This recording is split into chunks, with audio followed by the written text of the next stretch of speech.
Yeah, I think our discipline of detail was terrible.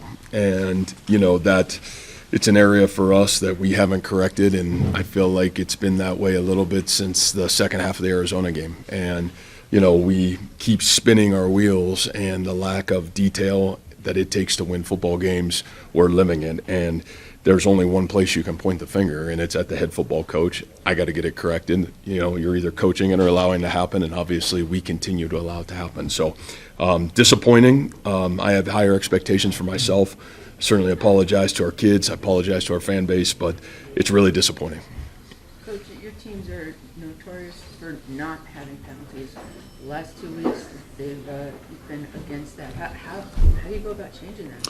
Yeah, we got to go back to the fundamentals of what we do. I don't know any other way other than to go back to work. Again, that's coaching, and it starts with me, and so we'll work really hard to get it fixed. Are you seeing mental errors or physical errors in execution? I didn't see very many mental errors. I think it was just there's a physical execution in some critical moments. The one touchdown, was a communication error that we let out. We've done a good job most of the game, defensively, and that was a critical error and a critical moment that got let out. But globally, again, there were times we played in great rhythm, and there was times we just didn't. Coach, you rarely see a PI flag picked up. What was the explanation that was given to you? No, there was none, and unfortunate that there wasn't. And so it's really sad, and it's a really tough situation. Now, at the end of the day, we'll have to evaluate it, but that's a tough call. But again, you can't put the game in the situation where a penalty, is the deciding factor, and unfortunately, we did that today. Would you expect an explanation on the field from the official? Yeah, I would love to hear it. I think later on it sounded like they thought that the ball had no impact, that the DPI didn't happen until after the ball was thrown, which is not true. You had 2 fourth-down decisions. You go for it on the 19, punt near midfield. Can you just talk through your thinking on both of those? Yeah, I just felt, it's 4th and 1, and I felt like, my goodness, we were playing good defense. I still felt really confident that we could get a yard. We didn't. Lack of execution. It was a great play called, and lack of execution. And then, on 4th and 9, we had 3 timeouts. It's 4th and 9, and I just felt like with the way we've been playing defense, we could be able to get off the field, and did a great job until the 3rd down situation, and they made a great play. Dom and Peppers. Yeah, Peppers is not good. I think he'll be out for the season. It's unfortunate. Great kid, and we'll just have to see exactly what it is, but it doesn't look great. And then Dom, I think, will be okay. It was an ankle deal that he struggled to just continue to be able to push off on it. So having a bye week, I think, for him will be really positive. Coach, talking about emotions in college football, do you think there was a hangover at all from your first loss against Cincinnati? Coming in here, Colorado hadn't been playing very well. What do you think was the difference here today? Yeah, I don't know. That's certainly a great question. I really thought we played pretty good football in the first quarter. We moved the ball up and down the field. We just didn't execute in the red zone again, So, I didn't think it was a lack of being ready, and I thought we played outstanding defense in the first quarter of the game, really in the first half. So, I don't think it was an attitude and effort deal. I think there's where there's some young guys playing that are forced to be able to step into the moment and be a little bit better, and then there's some older guys that just got to execute better. And so for us, I don't think it was a lack of being ready. I just think it's a lack of detail right now. I guess I wasn't accusing you of not being ready. Oh no, it's a fair question. Yeah, just emotionally. Yeah, I didn't think it was a lack of emotion. I think it was a lack of detail from our end of it. So, but that's a great question.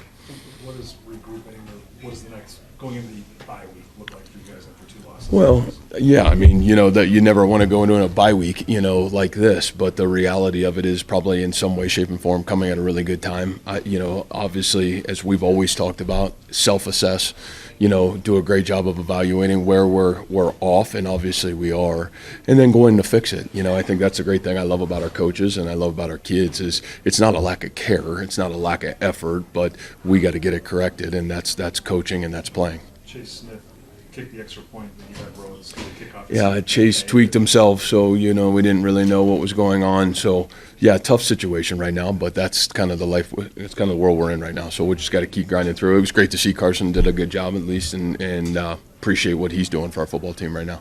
You're having the best luck with injuries, right? Well, you know what? That's part of the game. That's why they call you a team.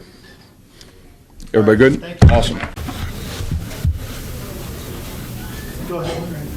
Rocco, what's the feeling like right now after these 2 losses?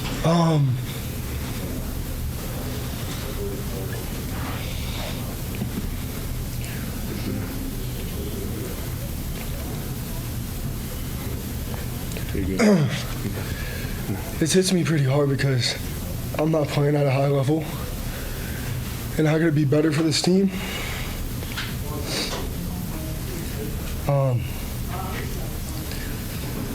I gotta be able to go out there and lead this team to victory, and we haven't been able to do it in the past 2 weeks. And I put that on me because I'm a vet, and I need to get these guys right during the week. No matter what Coach Mouse says, I gotta play better for the receivers, running backs, line. I gotta be better for these guys. Ooh, what's your feeling after that loss?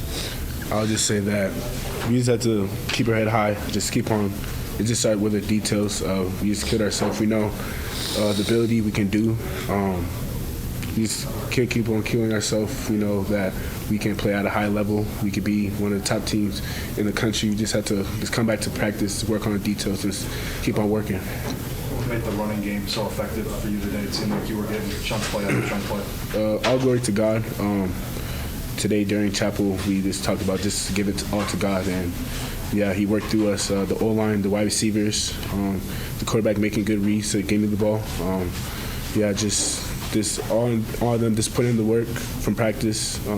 Just come out here and executing, but we know that we can be better and we can do more. So just have to come back to practice. Rocco, Monica Costello, Associated Press. Just wanted to ask you, what did you see on the play that was intercepted? What did you see happen with the receiver that they picked up the flag on? Yeah, I liked our one-on-one. I tried to look away, get the safety, move into the field, and I came back. And it really doesn't matter if they picked up the flag or not. I threw a bad ball. I got to throw it higher over the guy. So we're not in that situation. And that's all it is. It doesn't really matter because if they don't throw the flag regardless, it's fourth down. We have another play. But I didn't put us in that position. I threw a bad ball, and ultimately, the rest decided to pick it up, and it turned into a pick. But that doesn't happen without me throwing a good ball to Ben. What did you see from Abu in the running game today? Yeah, he electrified our offense today. I think that's the thing that was helping us today was that run game. And, we were driving down the field every single drive. There's something that's been hurting us in the past couple of weeks is just finishing in the red zone and killing ourselves. Details, precision.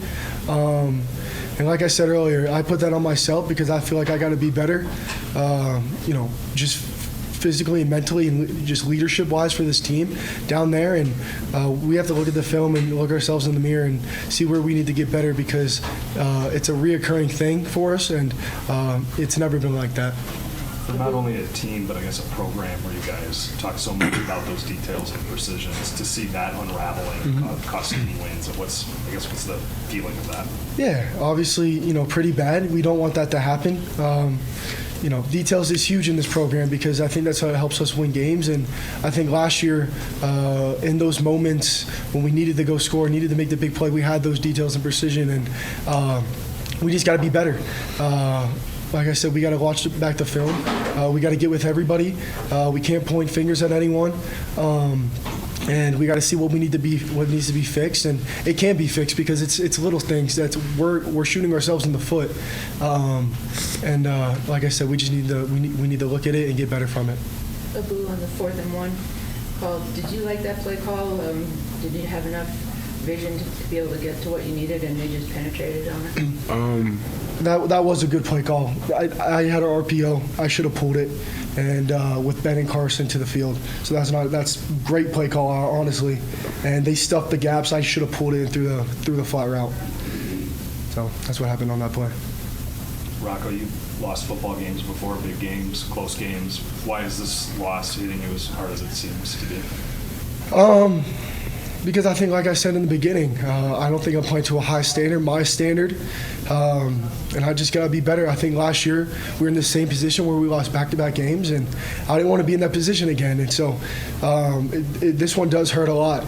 And so I got to be better for this team, and I got to get back in the lab and watch the film and see where areas I need to go and get prepared for BYU. Thank you, guys. Thanks, guys. These two are fire questions. Go ahead. It's very tough. We take this on the chin. You know, we gotta be better than this, and we expected a different outcome. You have the blown coverage for the one touchdown, but other than that, did this for the defense feel like a step forward after a pretty rough time last week? I think we definitely came out in the first half better, but it was the same thing that kind of lost us the game was we got executed, you know, so we got to be better on that. Where is the lack of execution showing up, you think? I think it's just not all 11 guys doing their 1/11th, you know. We play great in bursts, and I think that we have blips where there's a couple guys who, myself included, I had to mess up today, and, you know, they took advantage of those. Did you feel there was a bit of a letdown after the loss, your first loss of the season? It's been coming in here that, you know, you didn't expect Colorado to give you much of a fight? I mean, we definitely respect them. They're a very talented team. But yeah, we expected to come out on top this week, and the results aren't very. They're not what we wanted. You guys played without Dom most of the second half. How does that change things for you?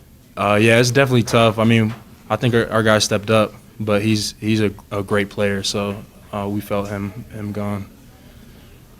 How do you guys regroup during the bye week? I think we just gotta, you know, get our bodies back, get our legs back, and understand like we gotta come back 10 times harder than we have been, because obviously it's not enough. What was the difference in the halves? The first half didn't seem to be as smooth as the second half offensively. What did you see change from the offenses, from CU's offense? Oh, Colorado's? Yeah. Yeah, I think kind of similar to us last week. They came out the second half with like, you know, something to prove, and you know, we didn't come out as good with as much intensity. I think they took advantage of that. Thank you, guys.